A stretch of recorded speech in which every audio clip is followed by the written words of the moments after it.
DMing me some designs, and I'm so happy with how they turned out. This might be my favorite shirt. I know there's Magic going, but this might be my favorite shirt now. Yeah, they're super cool. Go to vscty.shop if you want to check it out. But for now, we've got Cobalt versus Yote.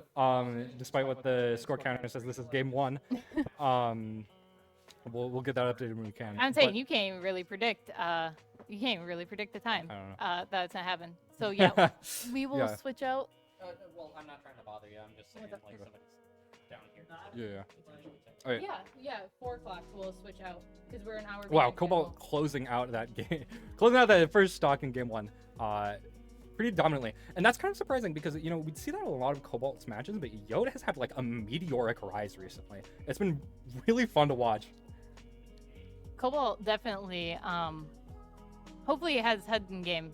He's been helping out today quite a lot. He's stepped in, but I'm hoping he has his head in the game.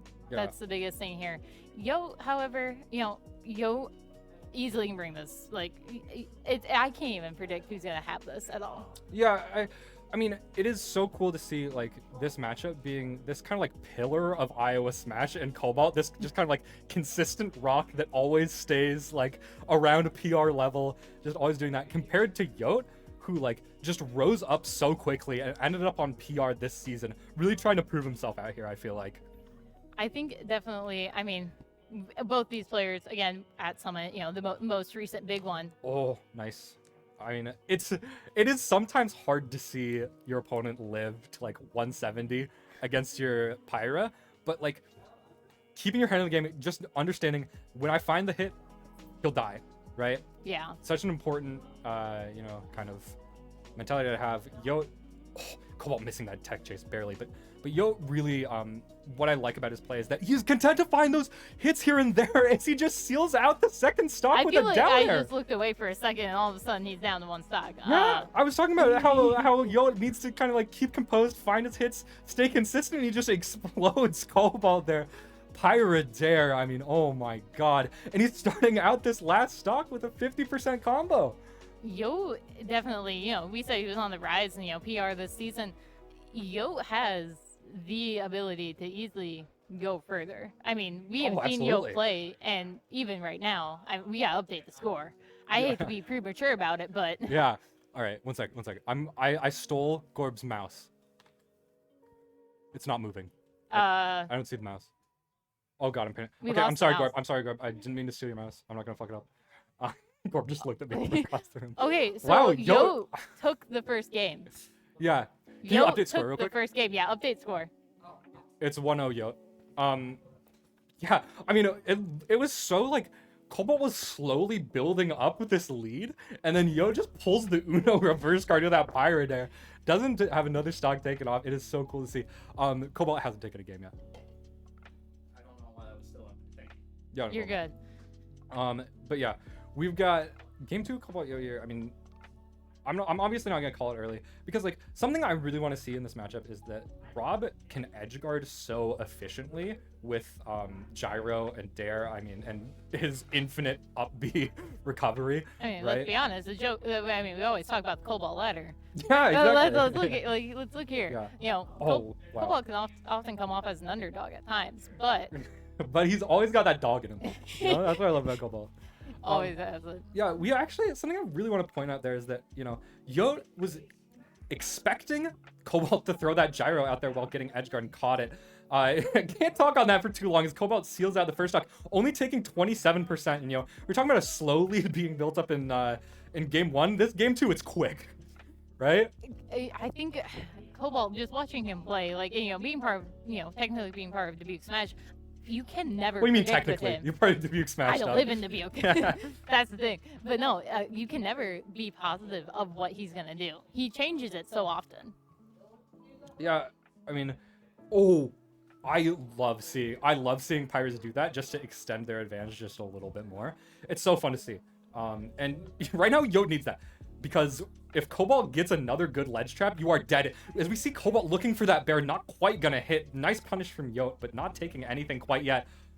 Barry, up tilt, up air doesn't quite hit. You gotta play the Mario Party minigame of how you're gonna DI that up air. these spaced back airs from Cobalt are so nice. Burying into the up air, as we see, that was trying to punish that spaced back air, got grabbed for it and died. This is such a dominant game too. I feel from like this Cobalt. is such a reverse game. Mhm. Like from the first game, we kind of saw something similar, but this time, Cobalt's doing all the damage here. Yeah, And I mean, it's really interesting to see. You don't really think of Mithra needing to be the one in this matchup to get something explosive, right? But that's how Yote won last game, just exploding that stock. And that's how he needs to win this game if he wants to take a 2-0. But right now, it's really looking like Cobalt's going to bring this to a game 3. Cobalt easily could have, but I mean, one thing I've learned just from, I've been only smashing for like a year now. Down tilt, nice tech chase from Cobalt, not quite going to end it out. The laser will, though. Game 3 coming our way between Cobalt and Yote.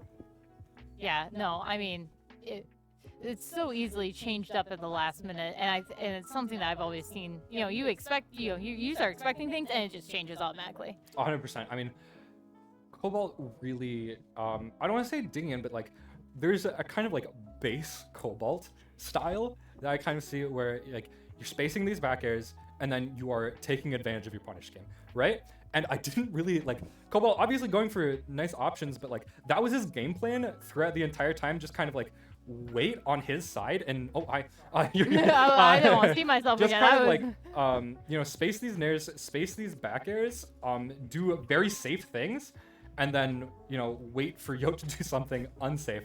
And it felt like that served him throughout the entire second game. And it's kind of up to Yote to say like, hey, I'm going to call out these safe options, these quote unquote safe options that you're doing, with some hard reads. Right? Sorry, there's a train. Yeah, there's coming right by the venue. There's a choo-choo coming for us. Yeah. Yote just turning around. I think Yote is here to win. Yeah, starting this game off, really well. We're gonna see where you can close this out, because that's kind of what we saw struggling a little bit in both these games. That down air, up air, will take it. The bread and butter Pyra. You gotta believe that he's got that on lock. It is kind of a reverse of the game 2 that we saw. I mean, just exploding Cobalt this first game. Are they just taking turns here? Like yeah, really turn-based game of Smash. Oh, I love seeing people against R.O.B throw that gyro up, just getting it out of there. Not really playing with it. But especially in that spot, it's nice. It covers some jump options from ledge.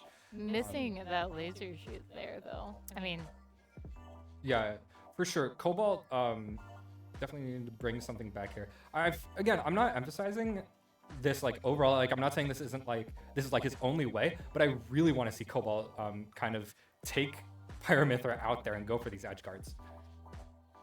It's a huge strength of R.O.B that you can put out these big hitboxes off stage.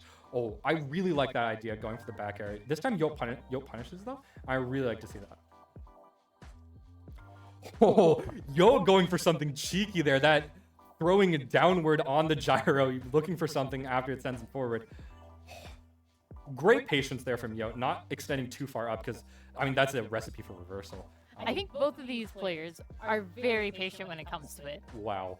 Parry on the get-up attack into the triple jab from Yote, making this game 3 a mountain to climb for Cobalt. That's a way to start it, but you're still at a full stock disadvantage. It really is. And right now, I mean, Cobalt, he's just got to play it safe at this point. I mean, to get that stock down, but we're seeing the damage come out from Yote really quick, so... Yeah, I mean, oh wow, that was a really nice tech chase from Cobalt, but not quite being able to execute on it all the way. We often see Cobalt like making these comebacks by playing this really like slow, safe, and methodical style, just waiting for an overextension, and then just capitalizing with like a Cobalt ladder or something like that. As the percent racks up more and more, that becomes a less viable game plan, and you have to start going for these big things. What can you get off this berry? Up air, not going to close it out, but it gets him off stage. Doing TO things here. Oh, no. Well, good. This is tense game 3 as Cobalt really needs to make something happen. Oh, yeah, and we see Cobalt getting a little bit desperate there. That up smash would have ended out the stock, but it's so unsafe to go for. And we see Yote get a couple hits off of it. And every hit from Yote makes Cobalt's efforts need to be exponentially higher as There it that is. F2 will close out that set. Yote taking it game 3, 2-1 over Cobalt. Technically an upset in the pool, but these players are so close that either way could have happened. Yote coming out on top this time. You got to believe Cobalt. So yeah, in the rest of this pool, I mean, we got Cobalt, Yote, Ace 007, Miracle, Zeus, Plasma,